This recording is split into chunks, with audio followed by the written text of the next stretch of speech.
Good morning students. SV academy Rawla की online classes में आपका स्वागत है। Class 5 subject English lesson 2 let's learn pranayama. आओ हम प्राणायाम सीखते हैं। पिछली वीडियो में अपने लेसन 1 के क्वेश्चन आंसर किए और उसका आपको होमवर्क दिया था। आशा है कि आप सभी ने वो होमवर्क कंप्लीट किया होगा, साथ ही उसको रिवाइज किया है और लर्न भी किया होगा। अब अपने लेसन नंबर 2 स्टार्ट करते हैं। तो सबसे पहले इसमें लिखा है कि आओ हम प्राणायाम सीखते हैं। तो अपने को ये पता होना चाहिए कि प्राणायाम होते क्या हैं। टीवी पर आपने देखा होगा, न्यूज़पेपर में आपने पढ़ा होगा, योग गुरु बाबा रामदेव अपने को प्राणायाम करवाते हैं, योग करवाते हैं। तो होता क्या है प्राणायाम? Pranayama is a control and extension of breath, यानी कि प्राणायाम अपने श्वास को रोकना और उसका विस्तार करना, श्वास को नियंत्रित करना और उसको विस्तार करना ही है।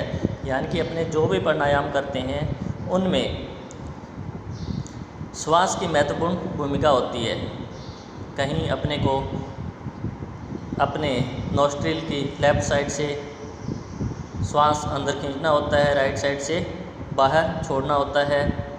कहीं अपने को राइट साइड से खींचना है, लेफ़्ट साइड से छोड़ना है। श्वास को कितनी देर रोक के रखना है। तो इस सब यानी कि प्राणायाम में श्वास की महत्वपूर्ण भूमिका है। तो अपने आज उसी के बारे में जानेंगे कि प्राणायाम होता क्या है।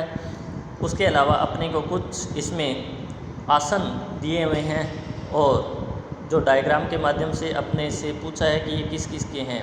तो अपने बात करते हैं। पहला डायग्राम देखिए, तो इसमें कौन सा आसन है। तो इसको अपने चक्रासन या फिर ऊर्ध्व धनुरासन बोलते हैं। पहला जो डायग्राम है 1 नंबर में, उसे चक्रासन या ऊर्ध्व धनुरासन बोलते हैं।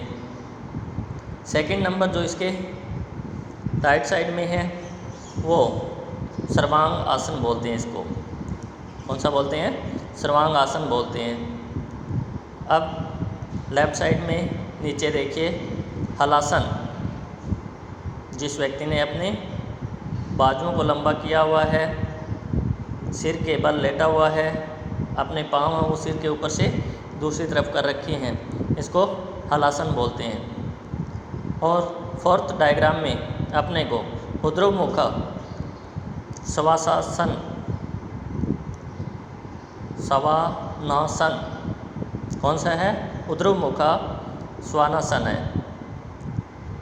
अब नीचे देखिए पहली लाइन में क्या लिखा है, कैन यू नेम दी योगासन। तो अपने से पूछा गया है कि क्या आप इन योगासन का नाम बता सकते हो।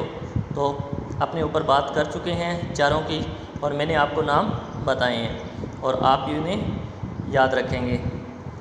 Which of these do you perform in the prayer assembly. उसके बाद में अपने से क्वेश्चन किया है कि इनमें से कौन सा आप प्रार्थना सभा के अंदर करते हैं। यानी कि इनमें से कौन सा योगासन है वो आपको प्रार्थना सभा के अंदर करवाया जाता है। तो इसका answer all of these yogasanas we perform in the prayer assembly. 3rd number question किया है, what changes have you felt in your body after performing yogasanas. कि ये योगासन करने के बाद आप अपने शरीर के अंदर क्या बदलाव महसूस करते हैं। तो जैसे ही अपने कोई भी योगासन करते हैं तो उससे we feel our body and mind more active. कि जैसे ही हम ये योगासन करते हैं, कोई भी योगासन करते हैं, तो हम हमारी बॉडी को और अधिक, बॉडी और दिमाग को और अधिक क्या कहते हैं, सक्रिय पाते हैं। एंड टेंशन फ्री ऑल्सो, और साथ ही साथ हम तनाव मुक्त भी होते हैं। आगे देखिए, अब अपने जो अपना लेसन दिया हुआ है उसको स्टार्ट करते हैं। Let's learn about pranayama and it's benefits. Let's means आओ हम, लर्न मीन्स सीखते हैं, अबाउट के बारे में, प्राणायाम मीन्स प्राणायाम, एंड मीन्स और, इट्स मीन्स इसके, बेनिफिट्स मीन्स लाभ। आओ हम प्राणायाम और इसके लाभ के बारे में सीखते हैं। Shivam and Nitin were students of class 5th। Shivam और नितिन क्लास 5th के स्टूडेंट यानी कि विद्यार्थी थे, आपकी तरह। One day they got up early. एक दिन वे सुबह बहुत जल्दी उठे। It was a pleasant morning. Pleasant का मतलब होता है सुहावना। यह एक सुहावनी सुबह थी। They went to a park for a morning walk. वे सुबह के भ्रमण के लिए एक बगीचे में गए, पार्क में गए। They saw many people in the park. उन्होंने उस बगीचे में बहुत से लोगों को देखा। Some of them were running to the track around the park. Some of them, उनमें से कुछ, वर रनिंग, दौड़ रहे थे, ऑन द ट्रैक, पथ मार्ग, अराउंड द पार्क, उस बगीचे के मार्ग, जो कि उस बगीचे के चारों तरफ मार्ग या ट्रैक बना हुआ था, उस पे वे उनमें से कुछ दौड़ रहे थे। यानी कि उनमें से कुछ पार्क के चारों तरफ बने ट्रैक पर दौड़ रहे थे। चिल्ड्रन वर प्लेइंग, बच्चे हैं वो खेल रहे थे। In the middle of the park some people were sitting and making different poses. बगीचे के बीचों बीच कुछ लोग बैठे हुए थे और भिन्न भिन्न प्रकार के मुद्राएं बना रहे थे। पोज मतलब मुद्रा, बैठने का तरीका, अपने किन किन अलग अलग मुद्राओं में बैठते हैं वो। Shivam wondered what they were doing. Wondered means जानना चाहता था, व्हाट मीन्स क्या, दे मीन्स वे, वर थे, डूइंग कर रहे। कि शिवम जानना चाहता था कि वे क्या कर रहे थे, यानी कि जानने को उत्सुक था कि वे क्या कर रहे थे। अपने भी कोई नई चीज़ देखते हैं जो पहले कभी नहीं देखी है, तो हमारे मन के अंदर भी एक क्यूरोसिटी, एक जिज्ञासा होती है कि हम भी उसके बारे में जानें। तो वैसा ही शिवम के साथ हुआ। जैसे ही उसने देखा कि उनमें से कुछ लोग भिन्न भिन्न मुद्राओं में बैठे हुए हैं और कुछ कर रहे हैं, तो उसके मन में जिज्ञासा उठी कि वो भी जाने कि वो क्या कर रहे हैं। Out of curiosity both the friends went near them. जिज्ञासावश, आउट ऑफ क्यूरोसिटी, जिज्ञासावश, जिज्ञासा होती है कुछ जानने की इच्छा।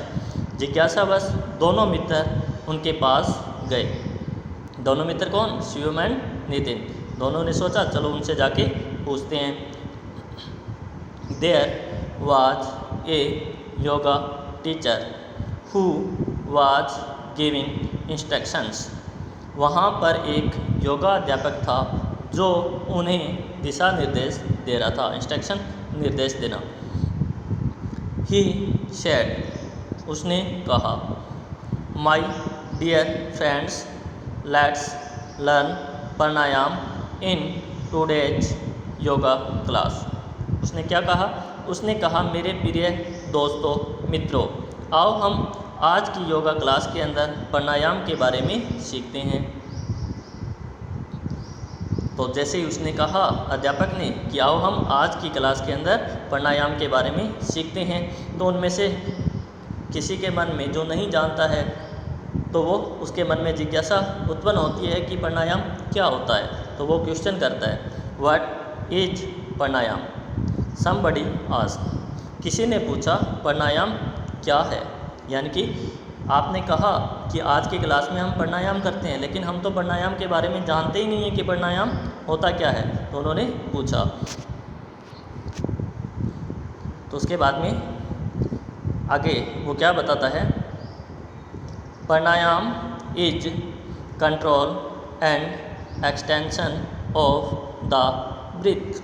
तो योगाध्यापक ने बताया कि प्राणायाम तो श्वास का नियंत्रण और विस्तार है, यानी कि जब अपने श्वास को, अपने ब्रीथ को अपने जब नियंत्रण में करते हैं, यानी कि कम या ज़्यादा करते हैं, उसका विस्तार करते हैं या कम करते हैं, तो वो क्या है, प्राणायाम है। By practising it we can reduce our breathing rate. उसके बाद में अध्यापक ने उसके बेनिफिट बताए। जैसे अपने लेसन का नाम पढ़ा था ना, उसमें लिखा था कि हम क्या सीखेंगे कि प्राणायाम और उसके बेनिफिट्स के बारे में सीखेंगे, उसके लाभ के बारे में सीखेंगे। तो वो बताता है, क्या बताता है, by practising it we can reduce our breathing rate. इसके अभ्यास के द्वारा हम हमारी श्वास दर, ब्रीथिंग रेट यानी कि श्वास दर, रिड्यूस मीन्स कम करना, कैन मीन्स सकते हैं, कि इसके अभ्यास द्वारा हम हमारे श्वास दर को कम कर सकते हैं। Reduced breathing rate has a lot of benefits. और उसने आगे बताया कि कम की हुई श्वास दर के बहुत सारे, लॉट ऑफ, बहुत सारे लाभ हैं। क्या क्या लाभ हैं, आगे देखिए। It slows down heart rate. पहला उसने बताया कि यह हमारी हृदय गति की जो स्पीड यानी कि दर है उसको कम कर देता है, हृदय गति को कम करता है। रिड्यूस ब्लड प्रेशर, उसके अलावा यह अपने रक्त प्रवाह का जो दबाव है उसको भी कम करता है।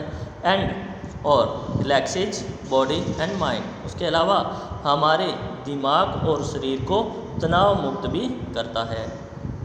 तो इसमें क्या क्या बेनिफिट बताए गए हैं कि एक तो ये हमारे हृदय गति की दर को कम करता है, उसके अलावा यह ब्लड प्रेशर यानी कि रक्त दबाव जो है उसको भी कम करता है, जिससे हमारा दिमाग और हमारा शरीर है वो तनाव मुक्त होता है।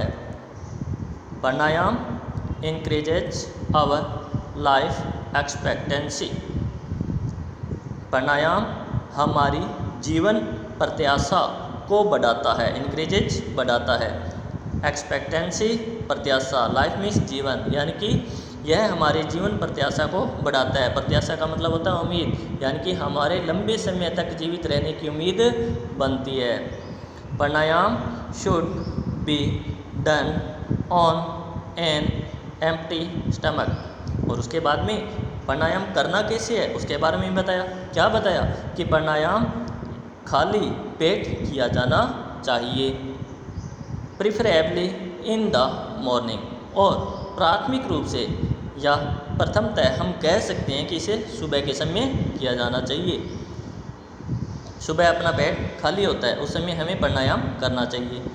You can also do it in the evening. उसके बाद में उन्होंने ये भी बताया, क्या बताया कि तुम इसे शाम के समय भी, सायंकाल के समय भी कर सकते हो, बट परंतु एक शर्त लगा दी आगे, वो क्या है, there should be a gap of 4 hours after the last meal. और शर्त ये है कि वहाँ अंतिम भोजन के बाद 4 घंटों का अंतराल अवश्य होना चाहिए।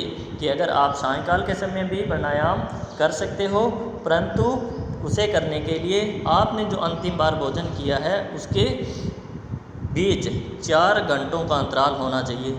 मान लो कि आपने दोपहर में 2 बजे भोजन किया है, तो उसके बाद में 4 घंटों का गैप कब होगा, सोचो, 4 घंटे 2 के बाद में कब होगा, 6 PM यानी कि शाम के 6 बजे। तो आप 6 बजे के बाद में शाम के समय योगा कर सकते हो अगर आपने 2 बजे भोजन किया है। तो कहने का मतलब अंतिम भोजन के 4 घंटों के बाद अपने योग प्राणायाम कर सकते हैं।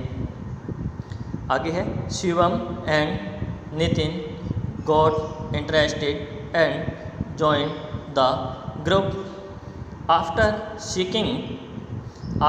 Seeking permission from the yoga teacher.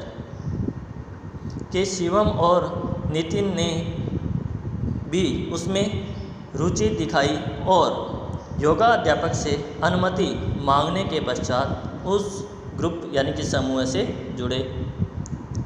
The teacher started listening the steps of pranayama. अध्यापक ने उन प्राणायाम के चरणों के बारे में सुनना शुरू किया। Thanks for watching. आगे नेक्स्ट वीडियो में